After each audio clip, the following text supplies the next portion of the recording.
O presidente Lula está certo ao acreditar estar sendo usado, né, pelo TCU? Bom, Tardan, creio que sim. Respondendo aqui ao comentário do nosso ouvinte, bom, não é a mesma coisa. Eu acho que algo receber um presente, como foi no caso do, então, presidente Lula, ainda no seu primeiro mandato, né, no valor de R$60 mil, corrigidos para recursos de hoje, né? E outra coisa é operar uma espécie de esquema, mobilizando as Forças Armadas e enviando numa remessa aparentemente ilegal, como se fosse um muambeiro, digamos assim, esses materiais, que são objetos de luxo, para serem vendidos lá nos Estados Unidos, tudo por baixo dos panos. E depois se apropriar desses recursos que não poderiam ser passados sequer via transferência bancária, como lembrou o Mauro Cid naquela série de mensagens que a Polícia Federal obteve e que depois foram divulgadas. Havia, portanto, no caso do Bolsonaro, e essa é a grande diferença, uma preocupação expressa ali entre aquelas pessoas que estavam tramando a venda desses objetos para que isso tudo fosse dado às escusas ali, de modo digamos assim, disfarçar todo o procedimento, viu, Tardan? Depois houve uma operação de resgate, idas e vindas de militares até a Receita Federal, até a alfândega, tudo na tentativa de recuperar esses objetos. Não me parece que isso seja o mesmo caso do então presidente Lula, no seu primeiro mandato, que recebeu um presente, de fato, poderia tê-lo devolvido, não o devolveu porque à época não havia norma no TCU que regesse esse tipo de conduta.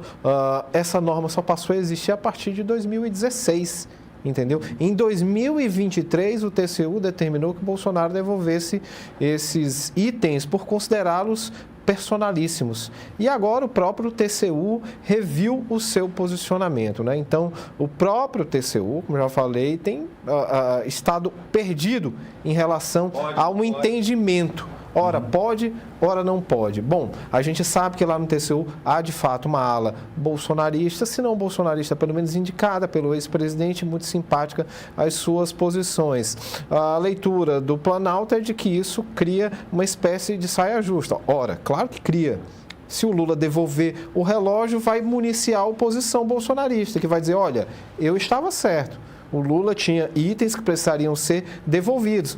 Não foi só eu que me apropriei de bens que deveriam ter sido incorporados à União, entendeu? Se ele fica, por outro lado, com o relógio, o Bolsonaro vai dizer, por que ele pode e eu não?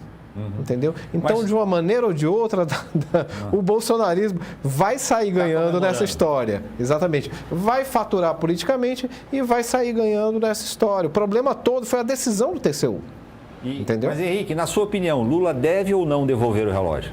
Bom, eu acho que a partir de agora ele tem que avaliar politicamente o que é que tem que fazer com esse item. Ele tanto pode devolvê-lo, ainda que o TCU tenha o liberado para que fique com o bem, ou pode ficar com ele. Eu acho que nos dois cenários vai haver algum tipo de repercussão negativa, política, sobretudo agora às portas das eleições. A gente tem que lembrar, por exemplo, que o caso das joias da Arábia Saudita, né, que somam aí não R$60 mil, mas quase 7 milhões de reais, é aquele caso que tramita com maior velocidade. Ele já está lá na PGR. O Procurador-Geral da República está avaliando neste momento se vai denunciar o Bolsonaro antes ou depois das eleições. E depois cabe ao STF decidir se acata ou não essa denúncia. Se acatar, o Bolsonaro vira réu. Portanto, é uma investigação que reúne muitos elementos, Tardan. Se eventualmente o TCU decide que o Bolsonaro poderia ter ficado, por exemplo, com esse material, é óbvio que a defesa vai recorrer e vai pedir a nulidade, vai pedir o arquivamento do processo e vai se beneficiar, não é?